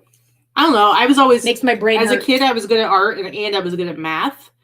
I definitely got a lot more pleasure from art stuff. So I would say probably an amazing painter, even though I'm not that into painting. But if I was going to be really into either one of those, probably painting, because I'm pretty good at math, and I always excelled in math classes, but I didn't enjoy it particularly. I wasn't like. Gary wanted to be a highway patrol officer because he watched Chips. Tommy in Seattle wanted to be a paramedic from watching 911 in the 70s. All right. Okay. Lisa wanted to be a model, obsessed with 17 magazine and Vogue. Mm-hmm. Would you rather answer dumb questions or ask for 100 thumbs up? I don't know. I think we've had a few people fall off. Our East Coast people. It is 12:20 there. I think we're going to start wrapping this up. Yeah, we're going to wrap it up because we're hang out with our puppy dogs, because I'm sure Luna Grizz is okay with fireworks. Luna doesn't freak out, but it makes her anxious. Well, she's all shaky downstairs. So she will definitely want us to be down there cuddling with her, watching some TV for a little while, because I'm sure she's down there feeling very insecure at the moment. Amanda says, I don't think I would ever want to do an interview with T-Money. These questions would require shots and shame smoking, right? Kathy said she was a model, worked in Paris, Spain, and Toronto. That's amazing. Well, and she works in movies and television now, which I think is pretty cool. I love both. Let's see. Ryan Mack, Happy New Year. Happy New Year to you. Hello. Thanks for popping in. Yep. Our pups are being very quiet, but it's because they're downstairs. You can't really hear them. Grizz, Luna does not cry at all. Luna will bark occasionally, but she's not a whiner. Grizz is an effing whiner. She barks and she whines. And so she's a barker. She's been telling us that she wants us to come down right now and hang out with her. She's a bit of a whiner for sure. We don't really have any New Year's traditions. I know that a lot of people do black-eyed peas and lentils and things like that. I've never done that. That was not a thing where I'm from. No foods. We were going to order food tonight for dinner, and she wanted to do Chinese food because, a lot of people do Chinese food on New Year's. That's pretty much my only tradition. And, if I'm home, I order Chinese food. And I'm like, you know what? I don't like Chinese food's one of those things, like, I'm almost always disappointed, especially any Chinese that we order in. It's pretty mediocre here. And so, but then I realized that the great thing about ordering food at home, and with especially now that you have so many options with like DoorDash and Grubhub and all that stuff, I'm like, you can just order two different meals. Like, you don't have to have the same thing. So I ended up ordering pizza, and she ordered her Chinese food, which she was disappointed by. So that's the way it goes. It was lukewarm. Took forever to get here, which I expected, but it was lukewarm and not very good. But I will say that when I was a kid, food aside, for when New Year's, our tradition was, and I've heard that like there's some countries that do this, and I don't really know what it's from or where my mom got it from, but we would at midnight, we would grab pots and pans and go out on the porch and take a spoon and bang the pots and pans together and just make noise and yell and hoop and holler. Whoop and holler. Some people were doing that. Remember when we came home last year on New Year's? Some people were doing that. They were on the street. I looked it up, and there isn't any one country that necessarily it's from. There's like a couple of different countries and areas where that's a tradition. And I always forget to ask my mom, like, if she did that when she was a kid, because I would love to know more about like where that comes from within our family. We do have some sage. I will say we are saging the house tomorrow. We're opening the doors, opening some windows, saging the house. And that's not something I've ever done, but I am definitely doing it this year. She was like, we're going to sage the house on New Year's Eve. And I'm like, why would you do that on New Year's Eve? Do it on New Year's Day. So the 2020 is completely gone. Not that either of us believe in anything like as far So as, Dana asked, do we get New York Chinese? Not this time. We tried a different place. Even New York Chinese is mediocre at best. I've never liked it. They're all, I mean, it's probably the best out here, but it's still kind of shitty. Here's the thing. Chinese food is not good in Vegas. I love the idea of Chinese food. And I have in my lifetime had amazing Chinese food. I went to grad school in New York City. I lived in Brooklyn, went to school in Manhattan, and there were some amazing Chinese places, obviously, down in Chinatown in New York. So I've had phenomenal Chinese food before, but Chinese food is the number one food that you will be disappointed by almost every time, because most places it's just mediocre, in my opinion. It's really hard to find good Chinese. So Will asks, is your Christmas tree down yet? So we have how many trees? 1, 2, 3, 4, 5 Christmas trees. 6 Christmas trees now. Mm-hmm. They are still up, and they will remain up at least through February, because I have too many dolls in the freaking family room in the living room to get to them and put everything away. And B, nobody else sees my house right now, and the Christmas decorations make me happy. So the lights and the trees and the decorations are staying up through February to keep me happy. I don't care what anybody thinks. And Katie likes them too. So I like them too. So I'm fine. And plus the longer they stay up, the longer I get to wait before I have to take them down. So we have to open every window, every closet, every cupboard, everything if we're going to Sage, Dana says. All right. I'm down with that. It'll take an hour to open up everything, but we'll do it. I'm down with that. The garage doors too? Ooh. Let's see. Would you rather snitch on... That's a question. Where was that one? Dana... It's probably a new one. New question. Would you rather snitch on your best friend for a crime they committed or go to jail for the crime they committed? Depends on what the crime is. Yeah, it does depend on what the crime is, Sorry. but for the most part, if it wasn't murder... I wouldn't... I don't know what I would say. There's a couple of things, but I guess it would depend on what it is. But I would go to jail for my best friend. It depends. It depends on what the reason is, and it depends on Sorry. If somebody I care about, if a best friend committed a crime that victimized somebody else and did something to hurt somebody else, and it wasn't a matter of like they were being attacked and it was self-defense.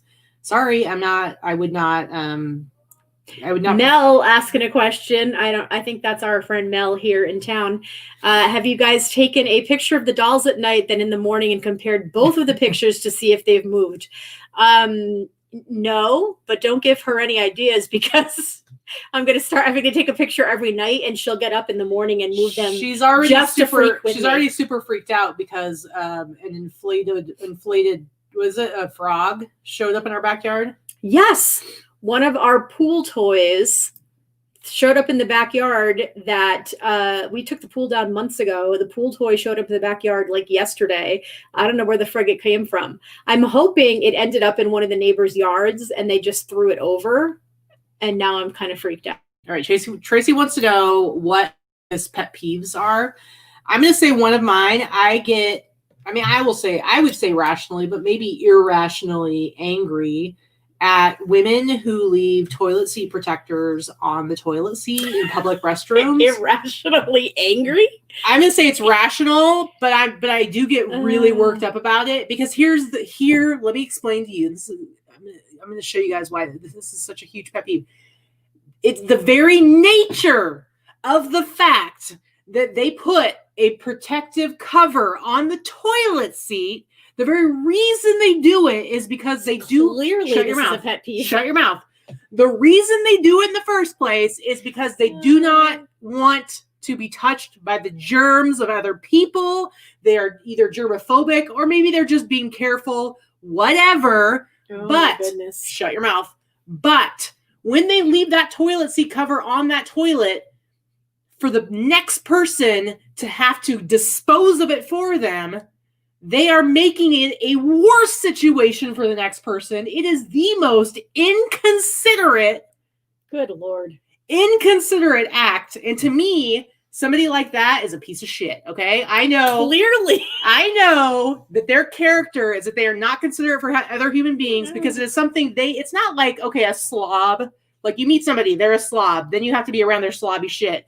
You go in the car with them. You have to sit amongst their slobby shit in their car. Listen, they're a slob, so they don't care. It's not like they're thinking to themselves, well, she doesn't like to be in slobby situations. But a toilet seat cover, like I said, They don't want the germs on them, and then they force you to deal with their shit. Okay, that was a 10-minute rant on fucking toilet That's seat my covers. pet peeve, you guys. Clearly, I'm just saying, it is a sickness. This is my pet peeve, right? It is a sickness. Well, why are you even with me then? This is me all the time. I'm just saying. Oh, I'm just saying. Exactly. Rude. Rude. 10 minutes. 10 minutes on public toilet seat covers. What's your pet peeve? My pet peeve is probably people that people being fake. I can't stand fake. I can't stand people that try to put off a persona, whether it's on social media or in person. They try to put off a persona that has nothing to do with who they are as a person. Like, I am me, warts and all. Like, take it or leave it. People that know me well, and there's plenty of them in this chat. You know, this is me. I am not everybody's cup of tea. Don't get me wrong. I realize that not everybody likes me, and that's okay. Yeah. I'm not everybody's going to like me. I don't like everybody either. But what you see is what you get. I'm the same person to you as I am to you, as I am to, it doesn't matter who's around. I'm going to be the same person all the time. So I can't stand the person that tries to be something that they're not all the time. I feel like that's a fundamental value as opposed to a pet peeve, though, because like for me, it's about integrity. If like Vikki, I'm like the one who overall tends to be like on the show. It's like that the quote unquote nicer one where she's the one that will fly off the handle and murder somebody, or at least tell them off.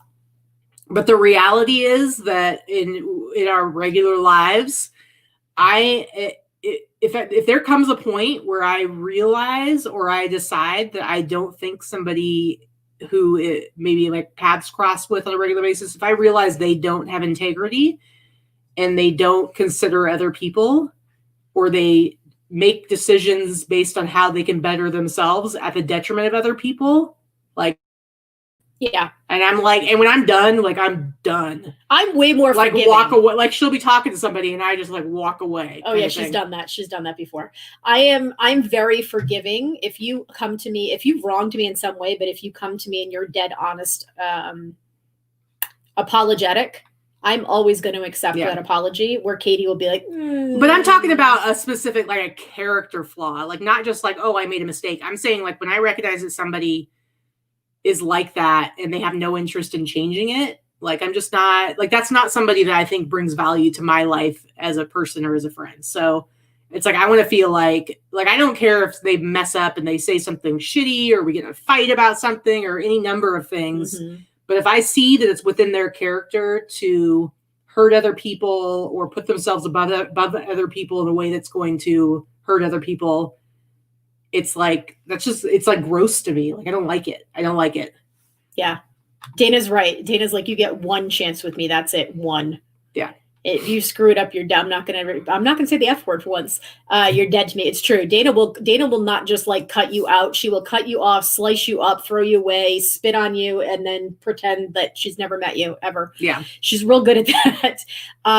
See, and I'm just like, I think I'm actually very similar to Dana. I'm just a lot more low key about it. And I will just kind of disappear and never come back into your life again. Yeah, I'm not as good at that. I have a hard time. I will give somebody 10 chances, but I'll tell you, when you're dead to me, you're dead. And it takes a long time. Mm-hmm. You have to do a lot to do that to me, or to make me write you off like that. But I am actually the meaner one out loud, but Katy, I'm the nicer one in person. Yeah. Like Katy said, like I'm much more forgiving in person. But and again, I'm really sensitive. Dana knows too. I'm really super sensitive, so I internalize a lot. But I'm also I'm also an incredibly loyal friend. So I am also that friend. I won't say anything about you that I wouldn't say to your face. Mm-hmm. If I'm going to talk shit, it's something I would say to you.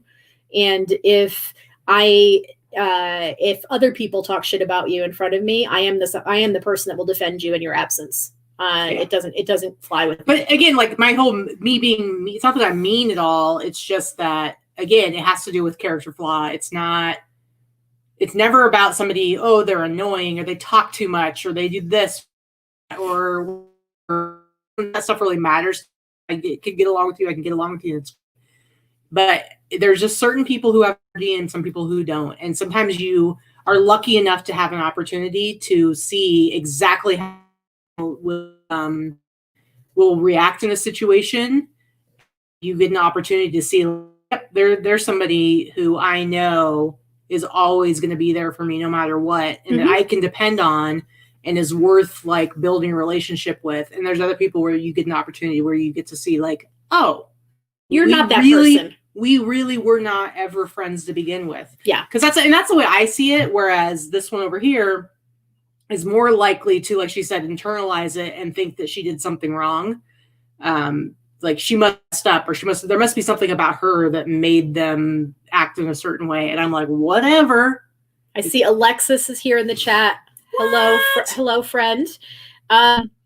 Let's see. One of your sun and rising signs. I'm not exactly sure. I know that I'm a Gemini, obviously. And what are you? Aries. I'm the last day of Aries. She's definitely a cusper. I'm a cusper. Because her personality is, what comes after Aries? I don't know. Scorpio or something? I don't follow it enough. Taurus? I don't know. Taurus, that's it. She's definitely the Taurus. She's on the cusp because she's the 19th. She is way more Taurus personality because she's super stubborn and opinionated and obstinate. So she's bullheaded. So she's definitely the Taurus personality. I am all Gemini, 100%. Yeah. I'm definitely Gemini. Yep. Let's see. But see, like Dana's in the chat and she said she's absolutely loyal too, and that's why you only get one chance.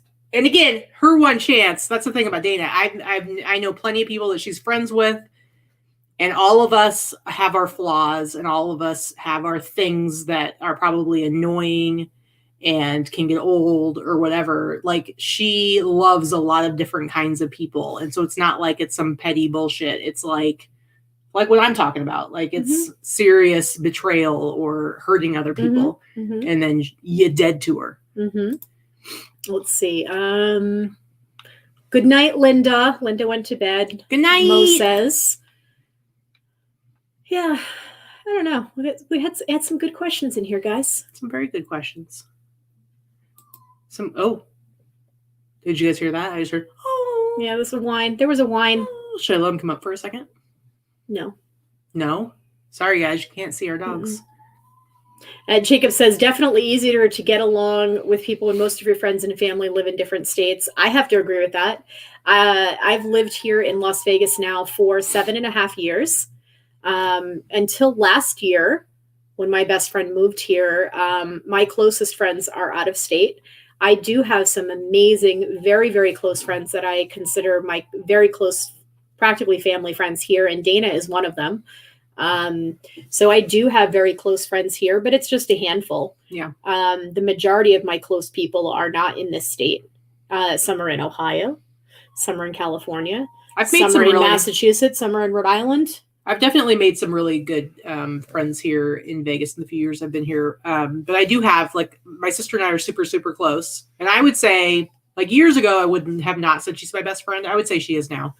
I think I had to grow into it a little bit. But I would say she's my best friend, and she's the one that I know will always be there for me no matter what. And because we have a shared history of growing up in the same family, there's just something there that you can't. I'm going to go get the babies. Yeah, let them up. Keep talking. But I also have, like, a few friends back home that are, like, my diehard friends. That it doesn't matter if I don't talk to them for a year or two. Like, I always know that they're there no matter what. One of them I actually lost this year, just a couple months ago, and I never really talked about it on the show, but and I still don't really want to. But one of those really, really, really close friends that never, ever, ever judged anything. Always unconditional love. Here they come. Hi. Anyway, I lost her this year, so just very recently. So it was really tough. Nothing to do with COVID, but definitely unexpected. And she was about my age. So, hi. I hear you. Anyway, this is Grizz. For anyone who has not met Grizz, come here, fatty. This is my baby Grizz that I've had since 2011. I got her in September of 2011. They think about 2. I got her from a rescue. So she's like 11 now. This is Luna. Luna is 8.5. Yeah. So they're two old ladies with their gray faces. Mm-hmm. Yeah. This is the whiny one. And that's the cute little Chihuahua. Little. Who's real sweet. Little chunky. Little fat Chihuahua. Little chunky. Yeah, Grizz. So Grizz, she had all of her top teeth taken out. So she just has bottom teeth now. She's like, nerd. She just has bottom teeth now. You can see her little bottom toofer. She's got like 10 of them on the bottom, but all the tops are gone. But yeah, it's still a little off kilter, but I would say she's doing a lot better. She's been doing a lot better. She's been playing now. She's been a little bit more normal, more energized. So Grizz is a terrier mutt. I don't know what she is. I need to do one of those DNA tests. But she's definitely has some terrier in her, maybe some Chihuahua. And Luna most likely is pretty close to purebred. Purebred Chihuahua. We're not for sure because she was stolen out of someone's backyard. So she didn't steal her, but she was the recipient of a stolen Chihuahua full of baby Chihuahua. She was full rescued. Of worms. She was rescued. That's a good word for it. A friend of a friend stole her, and we stole her and another dog because it was in a backyard that kept breeding these dogs. And they had dozens of puppies that just kept interbreeding. And they had a kiddie pool full of kibble that was molding in the sun. And these dogs were not being taken care of. So we rescued two of them. We liberated. She was super full of worms in her belly. So she may not have survived. She was 6 weeks old and was full of worms. And I had to bottle feed her and give her all kinds of medication. And she absolutely would not have survived if I had not stolen her. Mm-hmm. Yeah. So. Yeah, booms are going off here too. Let's see. Yeah, we don't have big dogs. She doesn't like big dogs. She's kind of scared of them. I had big dogs before Grizz. And then at the time that I was ready to get a dog, because the dog I'd had before had passed away like a year before that. Back in like 2010. And I was ready to get a new dog. But at that time, I was really, really into cycling everywhere. I had a bicycle and I would ride my bike everywhere for exercise. And I just loved it. And I realized if I got a dog, I wouldn't be able to bike as much because I'd be going over to my friend's house where they had dogs. And then I realized if I got a little dog, I could get some sort of like basket or something to be able to transport the dog on the bike with me. And so I got like one of these little backpacks that like had the mesh so that she could get into the backpack and she could see out and watch while we rode. And so she used to go, she probably logged, thousands of miles with me in my little backpack to go see her friends. And she'd get all excited because she was going to go see her pug buddies. But that's how I turned into a small dog owner. Otherwise I would still have big ones. You can take them everywhere. Exactly. Well, I had 2 Chihuahuas. And then my old lady Pickles, Miss Pickles, we had to put her down 2.5 years ago. She was old and sick. Mm-hmm. So when Katy moved in with me, she brought Grizz. And now Grizz and Luna are best buddies. They sleep in the same bed together. They snuggle up to each other. They're best friends. Yeah, best friends. No, I wasn't concerned about having her teeth removed. She had a lot of decay and she'd had other teeth fall out. Like when I lived in Oregon, Dr. Heiberger, who I mentioned before, I took her to see him because it was a tooth that had like turned gray and smelled really bad. And I took her to see him and he was basically like, well, you can pay me $200 to put her under and take it out, or you could just wiggle a little bit every day until it falls out on its own. Cause he was like a small town, like rural vet. So I realized that, at that time, she lost a couple. And then she had so many more, though, over the last couple of years that had gotten really bad, that her breath was really bad. And it had to be done. Oh, it was atrocious. It was so bad. It was expensive, though. It was like $2,000. I mean, that was basically all of my stimulus. Yeah. Stimulus. The stimulus went to take it out. Seriously, I had to it all went to that. So, but she's so much better now. She's gained weight. It's great. Yep. So. And I'll pet her and she won't kill me with her breath. Yeah. Yeah. All right. I think we're going to call it. We're going to go downstairs with these dogs and hang out with them for the rest of the last day of 2020. because there are a lot of fireworks that have been going off, and this little Yeah, she's a little shaky. She's is not burrowed into me right now. You can't really see it, but she's Yeah. burrowed in, so she. Oh, poor little Jax is not liking it at all. Yeah. Yeah, it's real loud here. Jax is Lisa's new puppy. Oh my God, he's so the cute. cutest little thing. He's my buddy. Labradoodle? I don't know, but he's cute. He's real cute. Yeah. Anyway, guys, thank you so much for coming and hanging out with us. I mean, you're our buddies. And we figured, why not? We're just hanging out here at home. Why not hang out with our friends? I figured there was a lot of you guys that were sitting there and doing nothing tonight, or a whole lot of nothing. So, Cheryl, I hope we distracted you a little bit tonight. We love you. Big hug from us to you. Absolutely. Weather permitting and life permitting, I do think that we are going to try to get to Florida at some point this year and visit with our Florida friends. And you're definitely on that list. Yep. So I guess that's it. Yep. All right. Thanks, guys. We love you, and we will see you. Oh, Alexis, it's 10 p.m. on the 31st, and you didn't remind me. Go use your shipping, your store shipping supplies coupon now, Alexis. Right now, Alexis. Is she still in the chat? I don't know. Might have missed it. And the rest of you guys too. If you haven't used even if you're on the East Coast, it's midnight Pacific time. So if you have not bought your shipping supplies coupon yet, you have to. It expires midnight Pacific time. She's staring at me. She's real cute. All right.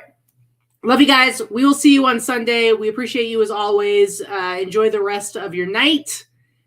Sleep in tomorrow if you can. Happy New Year. See you on Sunday. Dana, Johnny is home safely, I assume. Dana's husband, Johnny, he's a musician. He had a gig tonight. And it was an early one, so I think he's home now. Yeah. I'm sure he's home safely. All right, we're shutting down the show now. Okay. Okay. That's it. All right, bye. See you Sunday. Love you guys.